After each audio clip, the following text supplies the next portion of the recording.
जय भीम जय मूल निवासी। एमएनटी न्यूज़ नेटवर्क में आप सभी का स्वागत है। लोकसभा चुनाव के नतीजे हाल ही में सामने आए हैं और Peoples Party of India Democratic के राष्ट्रीय अध्यक्ष माननीय बीडी बोरकर आज हमारे साथ है। तो इनसे जानते हैं कि लोकसभा चुनाव के दौरान उनकी पार्टी का क्या प्रदर्शन रहा और सत्ता में आई राजनीतिक पार्टी के बारे में उनकी क्या प्रतिक्रिया है। जय भीम जय मूल निवासी सर। जय भीम जय मूल निवासी। सर, अभी अभी लोकसभा चुनाव हुए हैं और उसके नतीजे भी हमारे सामने हैं, तो उसके बारे में आप क्या कहना चाहेंगे? ये तो मुझे लगता है कि ये रिजल्ट्स जो आए हैं इस चुनाव के, ये बड़े अनप्रेसिडेंटेड रिजल्ट्स है। अनप्रेसिडेंटेड का मतलब ये है कि किसी ने भी इसकी ऐसी अपेक्षा नहीं की थी। और जो मैं पिछले 4 महीने से निरंतर मतलब फील्ड में मैं घूम रहा हूँ और प्रचार के लिए भी घूम रहा हूँ, कार्यकर्ताओं से इंटरेक्ट कर रहा हूँ, समाज के हर तबके के साथ मैं इंटरेक्ट कर रहा हूँ, तो उससे ऐसा लगा कि ये पार्टी सत्ता में आने वाली ही नहीं थी और ये दोबारा सत्ता में आई, इसलिए मैं इसको अनप्रेसिडेंटेड नतीजे बता रहा हूँ। तो ऐसा लगता है कि there are definite some manipulations.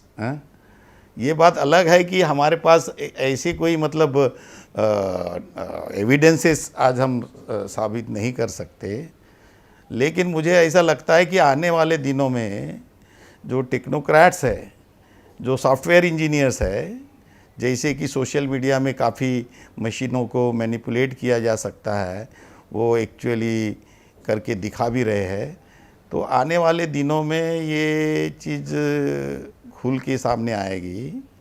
और दूसरी इम्पॉर्टेंट बात ये अनप्रेसिडेंटेड इसलिए भी है कि न सिर्फ मूल निवासी बहुजन समाज के लोग इस बीजेपी को ठुकरा रहे थे, लेकिन देश का जो इंटेलेक्चुअल क्लास है, मीडिया में उन्होंने कई बार अपनी बात को रखा है कि ये सरकार सभी मुद्दों पर फेल हुई है, उसके बावजूद ये सरकार इतने ज़्यादा सीटें ले रही है या ये बीजेपी इतनी ज़्यादा सीटें ले रही है, तो इसलिए भी मैं इसको अनप्रेसिडेंटेड बता रहा हूँ। और ये some manipulations are there. Lok Sabha चुनाव के मद्देनज़र आपकी party People's Party of India भी मैदान में उतरी थी और पीपल्स पार्टी ने भी कई उम्मीदवार अपने प्रत्याशी उतारे थे, तो आपकी पार्टी का प्रदर्शन कैसा रहा? देखिए, हम 13 राज्यों में उतरे हैं और 57 सीट्स लड़ा है। तो 57 सीट्स में आप ये देखेंगे कि आज हमें 1,59,230 वोट्स पाए हैं। तो बाई एंड लार्ज आप ये देखेंगे कि एवरेज हमने 3,000 वोट पाए हैं। लेकिन जैसे बिहार में आप हमारा प्रदर्शन देखेंगे, जहाँ मुझे लगता है कि नई पार्टी पहली बार उतरी है वहाँ, और हमें 14 सीट लड़े हैं हम वहाँ, और 14 सीट पे हमें 55,483 सीट्स आए हैं। तो हमारा तो ये एजेंडा है कि हम दोनों जो रूलिंग पार्टियां हैं, जो ब्राह्मणिकल पार्टियां हैं, कांग्रेस है, बीजेपी है, इनको हम दोनों को हराना चाहते हैं, क्योंकि वो मूल निवासी बहुजन समाज के खिलाफ में है और ये पहले ही समय में हमने उनको हरा दिया। It's a big achievement of our party. देश भर में मौजूदा मूल निवासी बहुजनों के हित में कार्य करने वाली आपकी पार्टी, इसने किन किन क्षेत्र में कितने वोट मिले, इसके बारे में कुछ बता पाएंगे आप? ज़रूर बताएंगे। आप देखिए, हम जैसे दिल्ली में लड़े, दिल्ली में हमने 5 सीट लड़ी, तो 5 सीट में हमें 4,193 वोट मिले। मुझे लगता है देयर इज सम मैनिपुलेशंस। ये इसलिए लग रहा है कि जब मैं दिल्ली में खुद प्रचार कर रहा था 7-8 दिन, स्पेशली डॉक्टर KS चौहान जी जिस सीट पे लड़ रहे थे ईस्ट दिल्ली पे, तो वो जो गंभीर है, गौतम गंभीर, उसका प्रचार नहीं है हमारे इलाके में। और हमारी पॉपुलेशन इतनी थिक पॉपुलेशन है कि मुझे जो हमारे कार्यकर्ताओं ने बताया कि नियर अबाउट 50 to 60% पॉपुलेशन हमारे लोगों की है, और हमने डोर टू डोर वहाँ प्रचार किया। तो डोर टू डोर प्रचार करने के बावजूद और गंभीर कहीं भी प्रचार में नहीं दिखते हुए हमारे कैंडिडेट्स को सबसे कम वोट वहाँ से मिले, 643 वोट्स। मुझे ऐसा लगता है कि the BJP has taken our challenge seriously. वो इसलिए मैं ये कह रहा हूँ कि जो दूसरी मूल निवासी बहुजन समाज की पार्टियां हैं उनको बीजेपी सीरियसली नहीं ले रही है। हमें वो इसलिए सीरियसली ले रही है कि ब्राह्मणिज्म के खिलाफ में हम पूरी ताकत से खड़े हैं, और दूसरी जो मूल निवासी बहुजन समाज की पार्टियां खुद को मानती है वो एक्चुअली हैंड इन ग्लोव्स रहती है, मतलब इलेक्टोरल गेन्स के लिए अलायंसेस करती है। We have not gone in the alliances with those parties, वो इसलिए कि वो आइडियोलॉजिकली हमसे मैच नहीं करते, लेकिन जो खुद को फुले आम्बेडकराइट पार्टियां कहती है और वो ब्राह्मणिकल पार्टियों के साथ आइडियोलॉजिकल कंप्रोमाइजेस करते हैं, तो इसलिए उन्होंने हमें सीरियसली लेने की वजह से मुझे लगता है कि हमारे दोनों वाइस प्रेसिडेंट और खुद मैं, हम लोगों को उन्होंने हराने का पूरा प्रयास किया, और इसके लिए उन्होंने इलेक्टोरल मैनिपुलेशंस किया है, ऐसा मुझे लगता है। दूसरे जैसे बिहार में हमें अच्छे वोट्स मिले। इन द फर्स्ट टाइम हमारे कैंडिडेट्स ने, मतलब औरंगाबाद का जो हमारा कैंडिडेट्स है बिहार में, उसने नियर अबाउट 14,000 वोट्स पाए हैं। ऑलमोस्ट 3-4 सीट है जिसमें हमारे लोगों ने नियर अबाउट 10,000 करीबन या 10,000 से ऊपर वोट पाए हुए हैं। आप मध्य प्रदेश देख लीजिए, मध्य प्रदेश में हमारे लोगों ने, हमारी बढ़त है। लास्ट इलेक्शन में हम जब असेंबली इलेक्शंस लड़े थे तो हमें कम वोट मिले थे, मतलब मेरा ख्याल है हमको 23,000 के करीबन वोट मिले थे असेंबली इलेक्शन में। वही सीटें हम लड़े, अभी जो असेंबली सीटें हम लड़े थे उसी की पार्लियामेंट्री सीटें हम अभी लड़े, और वो पार्लियामेंट्री सीट में अभी हमें मतलब 37,000 वोट मिले। इसका मतलब हमने पिछले 3-4 महीने में अपनी बढ़त 1.5 गुना कर दी। तो आप ये देखेंगे कि इससे मैं ये बोल रहा हूँ कि हमारे लिए ये एनकरेजिंग रिजल्ट्स है। We are steady, slowly and steadily garnering the strength all over the country. दूसरे राज्यों में भी हमारा प्रदर्शन बाई एंड लार्ज ठीक रहा है। उत्तर प्रदेश में मैं समझूंगा कि हम बहुत ज़्यादा कुछ नहीं कर पाए। सीरियस चैलेंज हमारे जो सही विरोधक है, जो ब्राह्मणिकल पार्टियां है, वो हमारे लिए वहाँ चैलेंज नहीं थी। वो जीते होंगे वो बात अलग है, लेकिन वहाँ बेसिकली जो बहुजन समाज पार्टी है, बहुजन समाज पार्टी के जो पिछले 10-12 सालों से जिस ढंग से वो कंप्रोमाइज़ कर रही है ब्राह्मणिकल पार्टीज के साथ और मूल निवासी बहुजन समाज के इंटरेस्ट को डिसरिगार्ड कर रही है, तो हम जब यूपी में घूमे तो वहाँ के लोगों का ये परसेप्शन, जो हमारा परसेप्शन है वही उनका परसेप्शन है, और वो मानते हैं कि मायावती ने हमारे समाज के लिए कुछ नहीं किया, लेकिन फिर भी इस वक्त क्योंकि गठबंधन है तो इस वक्त उसको एक बार हम चांस देना चाहते हैं, फिर आप लोगों को ही हम साथ में देंगे। तो ये इस वक्त उस वक्त वाला जो मामला है, तो ये जो हमारा समाज का वोटर भी है वो उसका जो आइडियोलॉजिकल कमिटमेंट होना चाहिए अपने आंदोलन के प्रति, वो फिसल रहा है, ये समस्या है। लेकिन स्लोली मुझे ऐसा लगता है कि हम मतलब जो अम्बेडकराइट पॉलिटिकल मूवमेंट जो पिछले कई सालों से डीरेल हुई, पहले तो बाबा साहब जाने के बाद डीरेल हुई, फिर बीएसपी बनी, फिर बीएसपी वाली भी डीरेल हुई, तो हम इसको स्लोली एंड स्टेडीली इसको ट्रैक पे लाने का जो प्रयास कर रहे हैं, इसमें हम कामयाब है, ऐसा मुझे लगता है। सर, क्या आपको ऐसा लगता है कि मूल निवासी बहुजनों के बारे में हो, जातिवाद के बारे में हो, या हिंदू मुस्लिम की राजनीति के बारे में हो, तो इसमें अल्पसंख्यकों के वोट को बेअसर किया गया है, ऐसा लगता है आपको?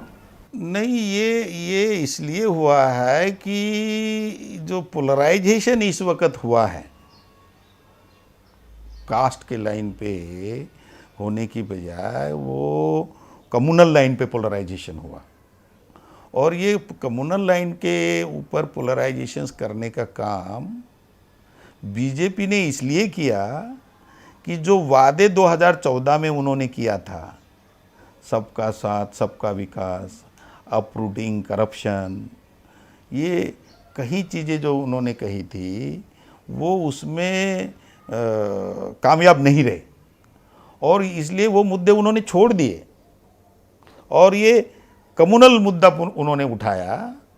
और कम्युनल मुद्दे की वजह से आप ये देखेंगे कि जो साध्वी जो है उसको लाया, इलेक्टोरल प्रोसेस में लाया, तो उससे क्या होता है कि एक कम्युनल माइंड जो है वो फ्लेयर अप हो जाता है और वो इलेक्टोरल पॉलिटिक्स में फिर वो काम करता है।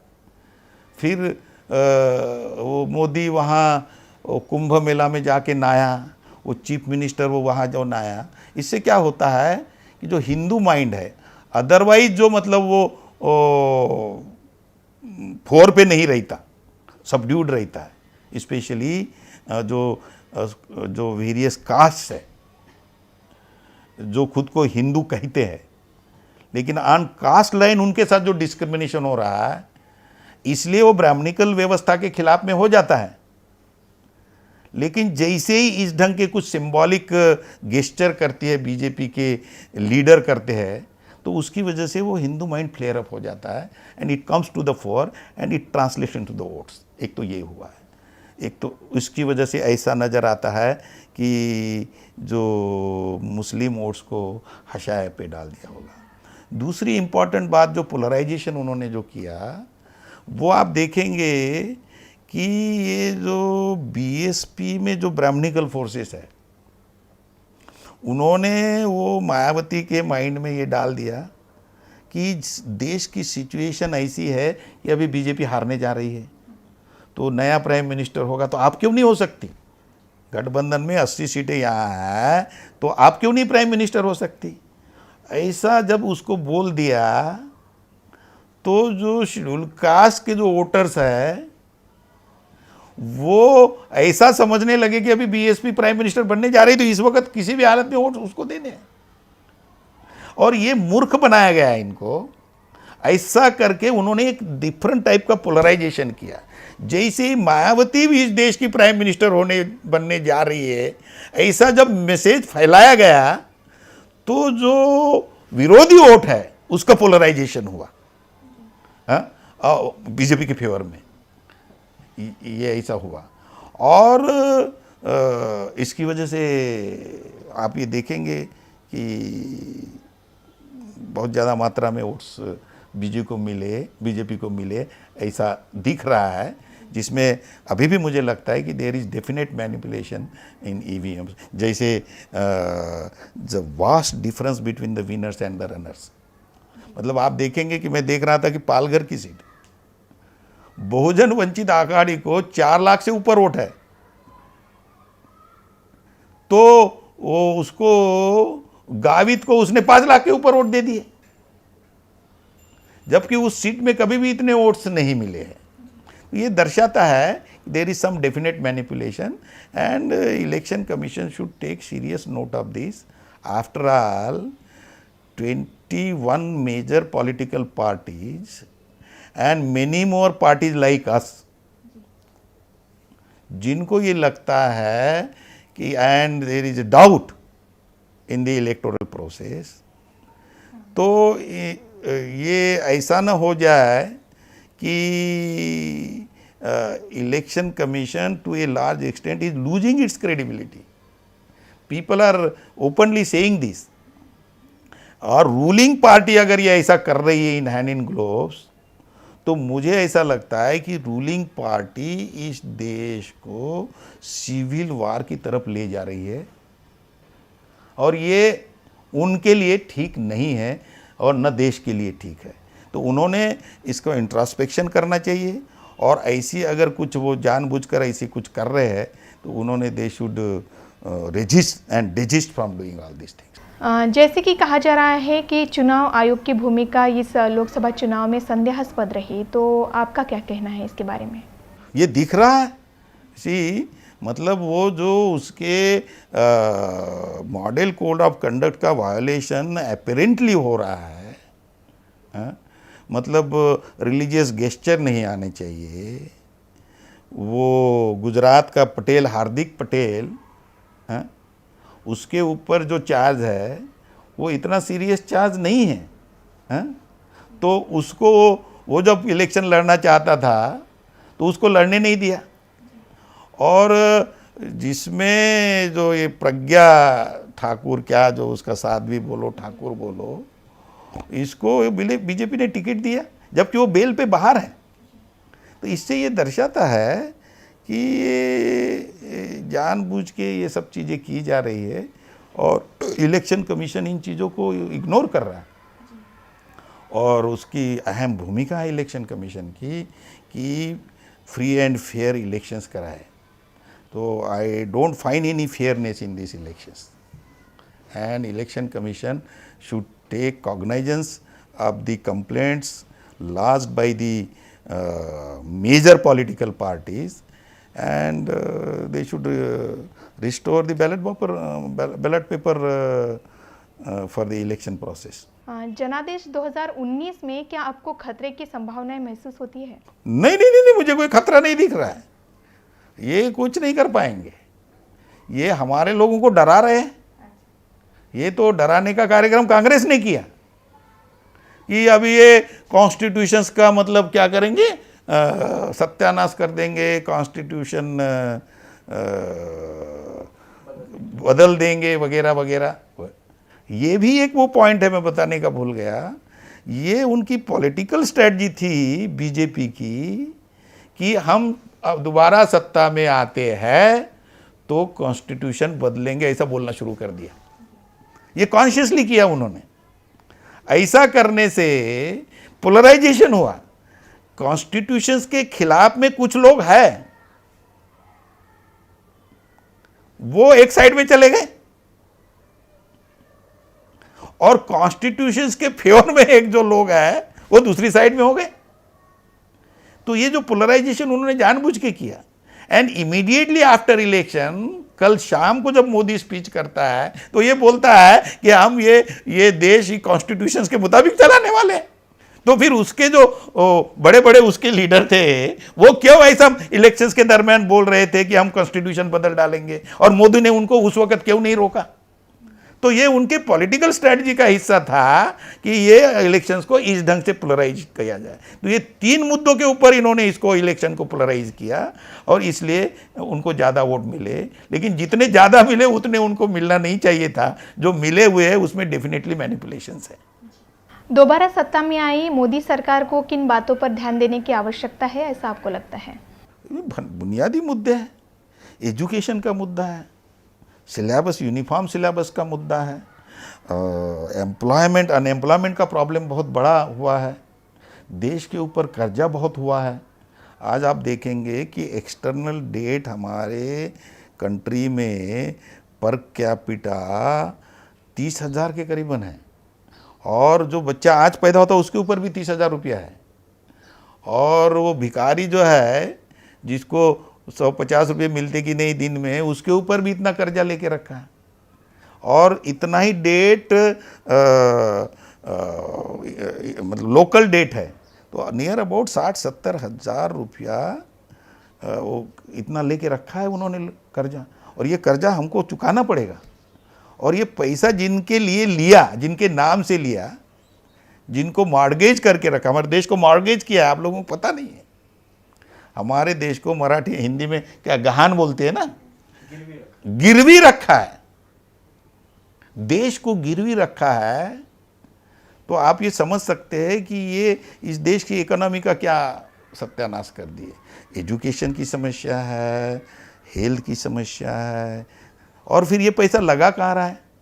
वो वहाँ लगा रहे, मतलब वो क्या कहते हैं अपना, वो कौन सी train, bullet train. How is people do not know what is bullet train? You go to any villages, I have been in the villages, they do not know what is this bullet train, and उसको उससे कुछ लेना देना नहीं। As against that मैंने ये देखा कि वहाँ सैनिटेशन नहीं है, बदन के ऊपर कपड़ा नहीं है, मैं दोपहर को 12-1 बजे मध्य प्रदेश में घूम रहा था, बदन के ऊपर शर्ट नहीं है, पैर में कुछ भी नहीं है और बच्चे 12-1 बजे धूप में है। तो ये जो सिचुएशन है इसकी तरफ उसने ख्याल देना चाहिए। और भी मतलब एनवायरनमेंट का बड़ा प्रॉब्लम है हमारे देश में। नागपुर शहर के, नागपुर में के या इर्द गिर्द बारिश नहीं हुई। हमारा इंस्टीट्यूशंस है यहाँ, अभी इस महीने में पानी नहीं है वहाँ, हमें बाहर से पानी ला रहा है। ये एनवायरनमेंट का प्रॉब्लम है और इस एनवायरनमेंट को प्रॉब्लम को सुलझाने के लिए उन्होंने अलग से मिनिस्ट्री बनाई और मिनिस्ट्री बनाने के बाद ये जो बड़े बड़े इंडस्ट्रियलिस्ट है इनको जंगल के इर्द गिर्द की जगह दिए। जैसे फॉर एग्जांपल ये तिरोड़ा है, यहाँ वहाँ तिरोड़ा में ये अडानी को वो थर्मल पावर प्लांट लगाने के लिए वहाँ दिया हुआ है। तो उससे पूरा फ्लोरा फाउना के ऊपर उसका बहुत बुरा असर हो रहा है। एनवायरनमेंट में ग्रीन हाउस गैसेस इतने ज़्यादा प्रमाण में जा रहे हैं कि टेम्परेचर राइज हो रहा है और ये टेम्परेचर राइज की वजह से कहीं समस्याएं होने वाली है। तो इंडस्ट्रीज नहीं बढ़ना चाहिए, मैं इस मत का नहीं हूँ। इनफैक्ट इंडस्ट्रीज बढ़नी चाहिए क्योंकि अनएम्प्लॉयमेंट का जो प्रॉब्लम है वो बेसिकली इंडस्ट्रियल सेक्टर बढ़ने से ही हल हो सकता है, क्योंकि गवर्नमेंट सेक्टर में इतनी नौकरियां नहीं आ सकती है। गवर्नमेंट सेक्टर के जो नौकरियां इन्होंने निकाल दिए प्राइवेटाइज करके, वो एक गलत काम किया है। उन्होंने फिर से पब्लिक सेक्टर को मजबूत करना चाहिए। प्राइवेट सेक्टर को जो उन्होंने बहुत तवज्जो दिया है, प्राइवेट सेक्टर को तवज्जो देने से हो क्या रहा है, आप ये देखेंगे प्राइवेट सेक्टर में जो लोग हैं वो पब्लिक फाइनेंस इंस्टीट्यूशन से लोन लेते हैं और पब्लिक फाइनेंस इंस्टीट्यूशन से लोन लेके उसके बाद वो पैसा वापस नहीं करते। आज इस देश के ऊपर 12 लाख करोड़ एनपी है। कांग्रेस के समय में जब हम सर्विस में थे it was around 2.5 lakh crore, 5 lakh crore. बाद में हम नौकरी से निकल गए तो हो सकता है 3-4 लाख तक गया होगा। आज वो 12 लाख करोड़ है। और ये किसको दिया है? ये अडानी, अंबानी, इन लोगों को ये लोन दिया और भी दूसरे इंडस्ट्रियलिस्ट। और ये अभी बोलता है कि भाई हम उनसे पैसे लेंगे। कहाँ से पैसे लेंगे? बनिया जो है जेल में डालने के लिए नहीं डरता। पिछली बार की तरह भी इस बार भी पूंजीपतियों को शय दी जाएगी, इस बारे में क्या कहना चाहेंगे आप? नहीं, वो क्या कहाँ शह दिया उसने 2-3 आदमियों को पकड़ के, वो भी इसलिए कि उन लोगों ने इनको पैसे नहीं दिए होंगे। This is corrupt government.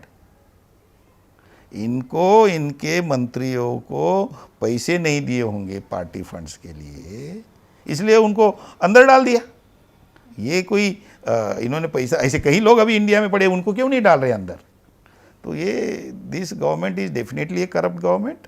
और दिस गवर्नमेंट समहाउ हम लोग अपने जनता तक ये मैसेज नहीं पहुंचा पाए, और क्योंकि जनता तक मैसेज पहुंचाने के जो साधन हैं उनके ऊपर हमारा कंट्रोल नहीं है और इन लोगों ने पैसे के माध्यम से उनको खरीद लिया है, जिसकी वजह से they have become the puppets.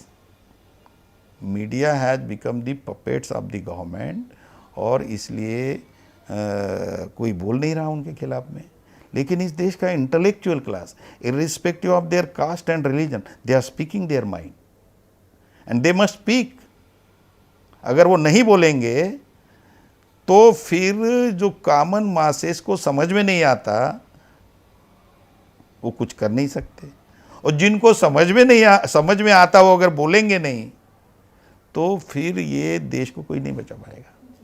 और ये हमारा रोल है। ये फुले आम्बेडकराइट आंदोलन में जो लोग हैं, ये हमारा अपना देश है। हम यहाँ के ओरिजिनल इनहैबिटेंट्स हैं।